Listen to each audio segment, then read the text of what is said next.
Hello, good morning students. आज हम बात करने जा रहे हैं नीति आयोग। हमारा जो प्रीवियस लेक्चर्स हुए थे उसमें हमने योजना आयोग और 5 इयर्स प्लान के बारे में बात की। आज हम पढ़ेंगे नीति आयोग। नीति की फुल फॉर्म है national institution for transforming India. National institution for transforming India. NITI Aayog के बारे में चर्चा करेंगे आज। 1 जनवरी 2015 को योजना आयोग के स्थान पर केंद्रीय मंत्रिमंडल के एक संकल्प पर नीति आयोग का गठन किया गया। हम बात कर चुके हैं योजना आयोग की और हमें पता है कि योजना आयोग का गठन हुआ था 13 मार्च 1950 को। 13 मार्च 1950 से लेकर 2014 तक योजना आयोग रहा और 1 जनवरी 2015 से योजना आयोग को कम्प्लीटली अबॉलिश कर दिया गया और उसके स्थान पर नीति आयोग आया। नीति आयोग की फुल फॉर्म है national institution for transforming India. Modi सरकार ने योजना आयोग के स्थान पर नीति आयोग की घोषणा की।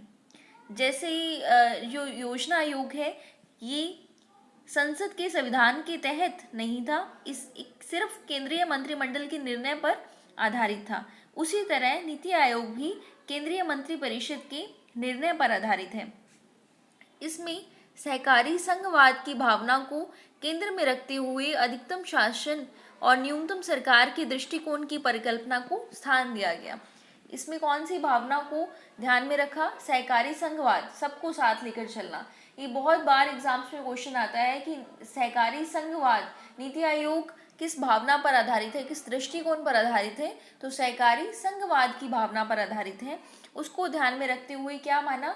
अधिकतम शासन हो और न्यूनतम सरकार हो। उसी पर्पज से किसका गठन हुआ है? नीति आयोग का गठन हुआ है। और कब हुआ है? 1 जनवरी 2015 को। अब हम आगे चलते हैं। नीति आयोग के उद्देश्य, यह मानते हुए कि मजबूत राज्य ही एक मजबूत राष्ट्र बनाते हैं, क्योंकि हमें पता है ये किस भावना पर आधारित है? सहकारी संघवाद पर आधारित है। तो ये बॉटम टू टॉप अप्रोच को लेकर चलता है। सहकारी सहभागिता की भावना को बढ़ाने के लिए राज्यों को निरंतर संरचित समर्थन तंत्र के माध्यम से सहयोग प्रदान करना। जो स्टेट्स हैं उनको एनी हाउ क्या प्रदान करना? सहयोग प्रदान करना। ग्रामीण स्तर पर विश्वसनीय योजनाएं बनाने के लिए तंत्र विकसित करना। जो भी पॉलिसी बने वो रूट लेवल तक पहुंचे। नीति आयोग का ये उद्देश्य है।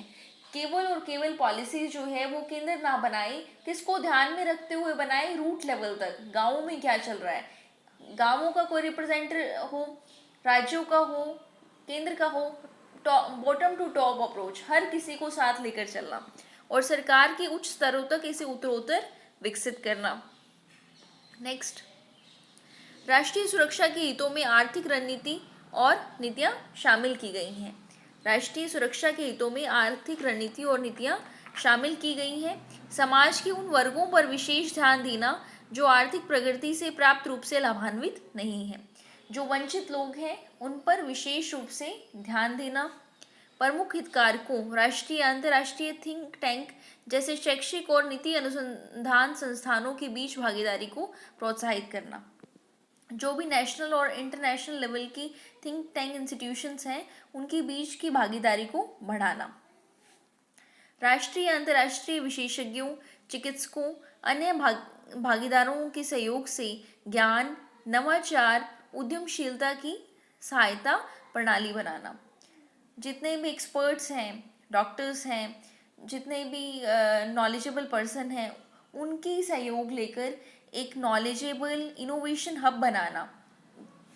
विकास एजेंडा की कार्यान्वयन में तेजी लाने के लिए अंतर क्षेत्रीय, अंतर विभागीय मुद्दों के समाधान हेतु एक मंच प्रदान करना। ये एक ऐसा फोरम बनेगा जिसके तहत जो डेवलपमेंट है वो ज़्यादा से ज़्यादा होगा और इंटर रीजनल लेवल पर जो भी मुद्दे आ रहे हैं उनका समाधान होगा। राज्यों को कला संसाधन केंद्र में स्थापित करने, शासन पर शोध का केंद्र बनाने, तत्व व न्याय संगत विकास में सर्वोत्तम तरीके अपनाने, विभिन्न हितधारकों तक उनको पहुंचाना। राज्यों को कला संसाधन केंद्र के रूप में स्थापित करने, शासन पर शोध का केंद्र बनाने, सत्य न्याय संगत विकास में सर्वोत्तम तरीके अपनाने, विभिन्न हितधारकों तक उनको पहुंचाना। भी इनका सबसे इम्पॉर्टेंट जो उद्देश्य है वो है, सबसे ज़्यादा इम्पॉर्टेंट इनमें से सहयोगपूर्ण संघवाद, भी सशक्त राज्य से सशक्त राष्ट्र का निर्माण करना। सबसे इम्पॉर्टेंट नीति आयोग का जो उद्देश्य है वो क्या है? सहयोगपूर्ण संघवाद, राज्यों से किसका निर्माण करना? राष्ट्र का निर्माण करना। दूसरा सबसे इम्पॉर्टेंट है कि आर्थिक प्रगति से वंचित रहे लोगों पर विशेष ध्यान देना, वो लोग जो डिप्राइव्ड रह गए हैं उन पर स्पेशल फोकस करना। तीसरे नंबर का जो इम्पॉर्टेंट है वो ये है कि अंतर क्षेत्रीय और अंतर विभागीय मुद्दों के समाधान हेतु एक मंच तैयार करना। जो भी इंटर रीजनल लेवल या इंटर डिपार्टमेंटल लेवल के मुद्दे हैं उनके लिए एक मंच तैयार करेगा कौन? नीति आयोग। रणनीतिक तथा दीर्घकालीन नीतियों तथा कार्यक्रमों का ढांचा तैयार करना, ये सब क्या है? नीति आयोग के उद्देश्य है। एक थिंक टैंक बनेगा, जो भी डिप्राइव्ड लोग हैं या फिर जो भी मुद्दे हैं जिनको सॉल्व करना है उसके लिए कार्य करेगा। सबसे इम्पोर्टेंट क्या है? सहयोगपूर्ण संघवाद की भावना।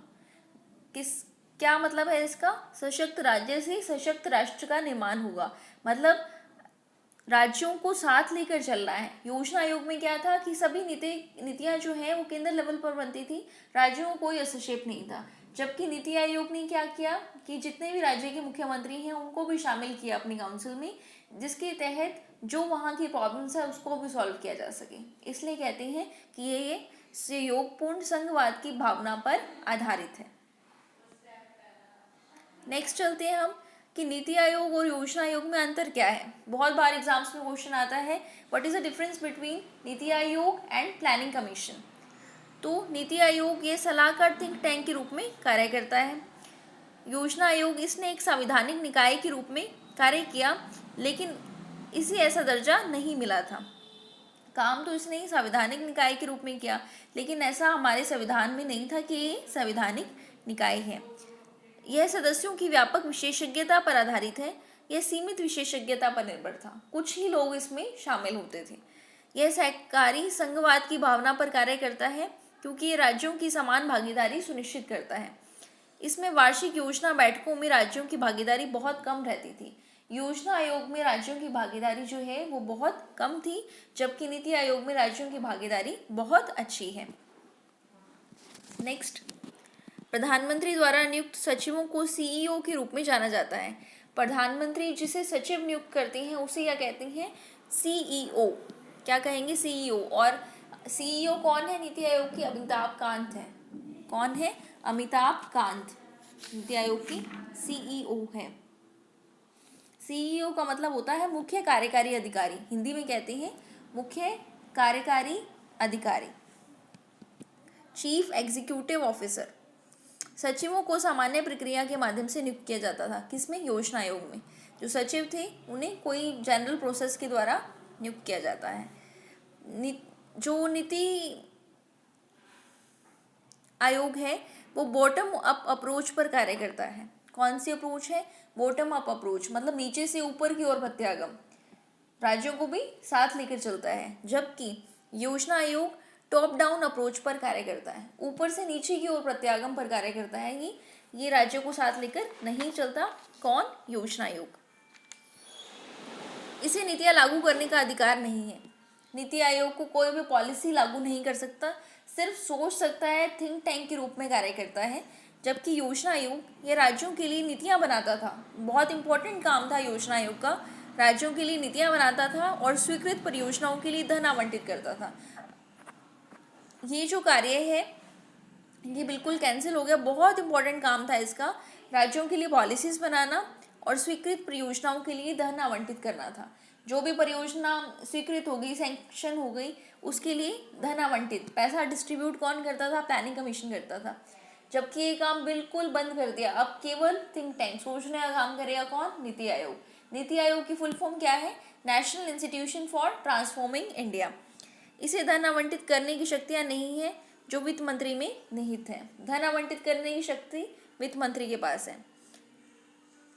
योजना आयोग इसे मंत्रालयों और राज्य सरकारों को धन आवंटित करने की शक्ति प्राप्त थी, बहुत इंपॉर्टेंट शक्ति थी इसके पास। ये क्या है, योजना आयोग और नीति आयोग में अंतर है, बहुत इंपॉर्टेंट अंतर है। अंतर बहुत बार एग्जाम में भी पूछा जाता है, तो इस पर विशेष फोकस हमें रखना है। नेक्स्ट जो है, नीति आयोग के दो प्रमुख हब हैं। नीति आयोग दो प्रमुख हब हैं, एक तो है टीम इंडिया हब और दूसरा है ज्ञान और नवोन्मेष hub, knowledge and innovation. Team India hub में राज्यों और केंद्र के बीच इंटरफेस का काम करता है। जो टीम इंडिया हब है वो राज्यों और केंद्र के बीच किसका काम करता है, इंटरफेस का काम करता है। ज्ञान और नवोन्मेष हब जो है नीति आयोग के थिंक टैंक की भांति कार्य करता है। जो नॉलेज एंड इनोवेशन हब है नीति आयोग की थिंक टैंक की भांति कार्य करता है। नीति आयोग की 3 दस्तावेज जारी किए हैं। इनमें 3 वर्षीय कार्य एजेंडा, 7 वर्षीय मध्यम अवधि रणनीति और 15 वर्षीय लक्ष्य दस्तावेज हैं। 3 वर्ष की, 7 साल की मीडियम लेवल पर और 15 साल की लॉन्ग टर्म पॉलिसी। मतलब योजना आयोग को कम्प्लीटली चेंज कर दिया। योजना आयोग जैसे मैंने आपको पहली पंचवर्षीय योजना से 11वीं पंचवर्षीय योजना तक पढ़ा दिया है, तो 11वीं पंचवर्षीय योजना तक आपने देखा होगा 5-5 साल की योजना बनती थी, और कुछ जो हॉलिडे आए उसका कोई ना कोई रीज़न आया था बीच में, चाहे वो पाकिस्तान के साथ लड़ाई है, चाइना के साथ लड़ाई है, या फिर आर्थिक संकट आ गया, या फिर सरकार चेंज हो गई। ये सब रीजंस थे कि हमारे एक एक साल की योजना बनी। लेकिन जब मोदी सरकार आई, बीजेपी गवर्नमेंट आई, तो उन्होंने पूरा होलसोल योजना आयोग को चेंज किया है। उन्होंने कहा है कि नीति आयोग जो है वो एक थिंक टैंक के रूप में कार्य करेगा, स्टेट्स को साथ में लेकर चलेगा, कोऑपरेटिव भावना से काम करेगा और सहयोगपूर्ण संघवाद को बढ़ावा देगा। तो और उन्होंने 2 हब बनाए हैं, टीम इंडिया हब और ज्ञान और नवोन्मेष हब। उन्होंने कहा है कि हम 3 तरीके से काम करेंगे। पहला तरीका 3 साल, दूसरा 7 साल और तीसरा जो है वो 15 साल। मतलब शॉर्ट टर्म, मीडियम टर्म और लॉन्ग टर्म पॉलिसी अपनाने के लिए उन्होंने बात की और कहा कि इस बार जो प्लानिंग का काम है वो सेंट्रल अकेला नहीं करेगा, सबको साथ लेकर चलेगा और प्लानिंग करके योजनाओं को क्रियान्वित नहीं करेगा। अभी स्टेट्स के लिए कोई योजना नहीं बनाई जाएगी और जो इनकम डिस्ट्रीब्यूशन का काम है, धन आवंटन का काम है, वो भी कैंसिल कर दिया। किसने? नीति आयोग ने। योजना आयोग में ये काम होता था। अब देखो, इसका बहुत ही इम्पोर्टेंट है कि नीति आयोग की संरचना क्या है। नीति आयोग की संरचना, तो सबसे पहले तो होते हैं नीति आयोग की का पदेन अध्यक्ष। जो चेयरपर्सन है नीति आयोग का वो कौन है? हमारे प्रेसिडेंट है। और प्रेसिडेंट कौन है? श्री नरेंद्र मोदी। प्रेसिडेंट कौन है? श्री नरेंद्र मोदी। तो चेयरपर्सन कौन है नीति आयोग की? नरेंद्र मोदी। वाइस चेयरमैन कौन है? राजीव कुमार। वाइस चेयरमैन कौन है? Doctor Rajiv Kumar. Vice chairman को हिंदी में कहते हैं उपाध्यक्ष। ये वाइस चेयरमैन की नियुक्ति जो होती है वो प्रधानमंत्री द्वारा होती है। एक्स ऑफिशियो मेंबर्स, पदेन सदस्य कौन है इनके? अमित शाह, राजनाथ सिंह। अमित शाह गृह मंत्री है हमारे, राजनाथ सिंह, निर्मला सीतारमन ये वित्त मंत्री हैं, नरेंद्र सिंह तोमर, ये सब क्या है? एक्स ऑफिशियो मेंबर्स हैं। स्पेशल इन्विटीज कौन है? Nitin Gadkari, Piyush Goyal, Thawarchand Gehlot, Rao Inderjit Singh. Full time members V K Saraswat, पूर्णकालिक सदस्य कहते हैं हिंदी में, फॉर्मर डीआरडीओ चीफ रहे हैं ये। रमेश चंद कौन है? एग्रीकल्चर एक्सपर्ट हैं। डॉक्टर विनोद पॉल ये पब्लिक हेल्थ एक्सपर्ट हैं। सबसे इम्पॉर्टेंट ये जो है कि अध्यक्ष कौन होते हैं? हमारे देश के प्रधानमंत्री माननीय नरेंद्र मोदी जी। वाइस चेयरपर्सन कौन है? राजीव कुमार। इनकी नियुक्ति कौन करते हैं? प्रेसिडेंट करते हैं। एक्स ऑफिशियो मेंबर्स कौन है? अमित शाह, राजनाथ सिंह, निर्मला सीतारमन, नरेंद्र सिंह तोमर। और चीफ एग्जीक्यूटिव ऑफिसर, ये बहुत इंपॉर्टेंट है, चीफ एग्जीक्यूटिव ऑफिसर कौन है? अमिताभ कांत।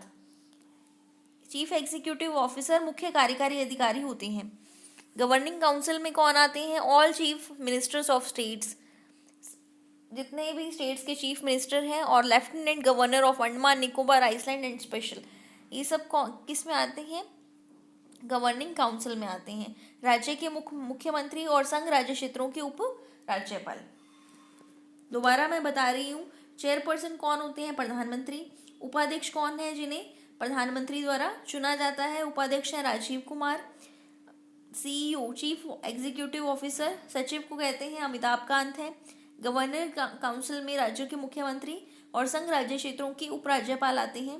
पूर्णकालिक सदस्य में विवेक देबरॉय, वी के पॉल, ये सब शामिल हैं। पदेन सदस्यों में राजनाथ सिंह, अमित शाह, ये सब लोग शामिल हैं। ये है नीति आयोग, जिसके बारे में आज हमने चर्चा की। नीति आयोग क्या है, क्या काम करता है, क्या उद्देश्य है, नीति आयोग योजना आयोग में अंतर क्या है, और नीति आयोग की संरचना क्या है। कई बार ये भी क्वेश्चन आता है कि नीति आयोग के पहले उपाध्यक्ष का क्या नाम है। तो नीति आयोग के पहले उपाध्यक्ष का नाम है Arvind Panagariya. Doctor Arvind Panagariya Columbia University में प्रोफेसर रहे हैं ये, और ये जब 1 जनवरी 2015 को फर्स्ट टाइम नीति आयोग की बना, तो पहले ही जो उपाध्यक्ष थे वो अरविंद पनगड़िया थे। और अब कौन है वाइस चेयरमैन? राजीव कुमार है। धन्यवाद।